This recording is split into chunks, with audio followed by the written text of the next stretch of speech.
popularidad de Susana Villarán sigue, pues, en dramático momento, por ponerlo de alguna manera. Ella registra, digamos, desde septiembre del año pasado, de 20% para abajo, ¿no? Sí. 20, 18, 19, 16 en enero, y ha subido un puntito a 17. Pero lo que sí es interesante es que en octubre su desaprobación llegó al 77%. Hoy su desaprobación está en 66. Ha bajado 10 puntos en un mes, la desaprobación. Sí. Y se han ido al no sabe, no opina. Claro. Eso le da algo de aire, me imagino, yo de creo esperanza. Que sí. Así es, o sea, me parece que toda la campaña para la revocatoria le da hoy a la oportunidad de, o de repente ha hecho que le ha generado una reacción, ¿no? Claro. Y de hecho está aprovechando esta situación para difundir un poco más su trabajo, ¿no? Sus obras, y está generando una cierta duda en un sector de la población que antes, digamos, automáticamente la desaprobaba, y hoy día dice, bueno, vamos a esperar para claro, porque si tú sumas 17 más 17 hay 34 que dice, o quiero ver, o la apruebo o quiero ver. Así es. No, así no es. La desapruebo de plano. Claro. Eso es un airecito un poquito mejor, ¿no?, que tener el 75% en contra, como llegó a tener el 77% en contra. Es un mejor aire. Ahora, la gente está mencionando ya algunas obras, pero no mucho, ¿no? O sea, le preguntan a la gente, ¿conoce el proyecto Vía Parque Rímac? Sí, 36%. No, 63%. Claro. ¿Conoce el proyecto Costa Verde? Sí, 49%. No, 49%. Entonces tiene un problema serio de comunicación, si son sus obras emblemáticas. Lo que pasa es que son obras que están recién empezando, ¿no? Claro. Yo creo que ella va a poder remontar su aprobación cuando realmente haya avances más concretos, más físicos, más tangibles, ¿no?, en las obras. Sí. Todas las cosas que medimos nosotros sobre temas municipales encuentran generalmente una aprobación. Los proyectos que hacen, no solamente esto, sino las iniciativas que ha tenido para reordenar el transporte, también tienen una alta aprobación.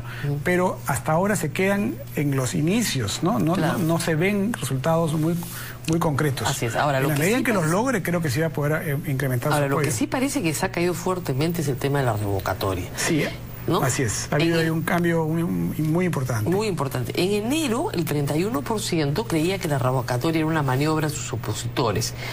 Y creía un 60% que era una propuesta justificada. Hoy, solo 44% cree que es una propuesta justificada y 45% cree que es una maniobra de sus opositores. Sí. O sea, hay un cambio ahí de 15 puntos que han corrido de un lado para el otro. Sí. Eso es muy beneficioso para ella, ciertamente, pero parece que la opinión pública pues se ha dado cuenta de que aquí no hay materia para una revocatoria, ¿no? Así es. Eso puede implicar que no se alcancen las firmas, o que si se alcanzan, la gente no vaya a votar, no participe en el proceso. O que participe, pero que no alcance el 50% más uno de los votos. Claro, pero primero lo que tienen que hacer es participar para dejar el 50% del padrón, ¿no? Entonces hay varios momentos en donde esta revocatoria se puede caer, ¿no? Nunca se ha planteado en realidad una revocatoria con seriedad en Lima, porque es casi imposible lograrla. Se necesitan 3,5 millones de votos, más o menos, para estar cómodo, ¿no es cierto? Y eso es en este momento muy difícil, ¿no? O 3 millones de votos, me explicaban el otro día, para pasar cómodamente la valla, y sería muy difícil. Susana Villarán no es popular, pero acá parece que la población está diferenciando entre no te apruebo, pero eso no quiere decir que te revoque. Claro, porque una cosa es no tener una aprobación, y otra cosa es ser una persona detestada, ¿no? Porque realmente para ir a votar una revocatoria uno tiene que estar muy comprometido emocionalmente en contra de esa persona, ¿no? Ahora, no creo que sea el caso. Que hace un mes sí había, porque parecía, sobre todo en el nivel socioeconómico A, la detestan como detestaban a Humala hace un año. Había un sector que efectivamente estaba en esa posición, ¿no?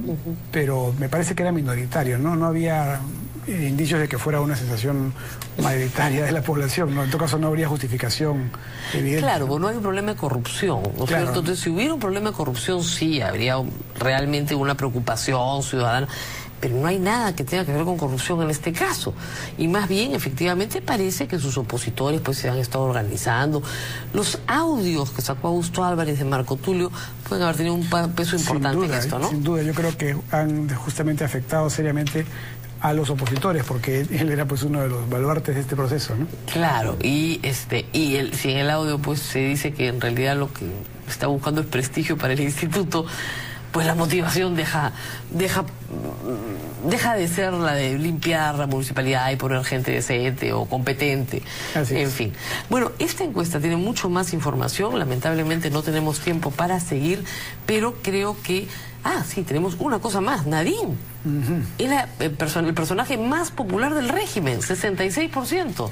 Y no es la primera vez que aparece ahí. Y no es la primera vez. Sí. Ahora, esta costumbre de medir a la primera dama todos los meses... La estamos introduciendo ahora que hemos llegado a una situación de pareja presidencial, ¿no? Claro. De pareja presidencial donde si no es cogobierno, por lo menos es la principal asesora, ¿no? Está claro de que es la persona que más influye en el presidente y que inclusive está tomando algunas iniciativas de representación del presidente, ¿no? Yo creo que si se hace la encuesta del poder en estos días...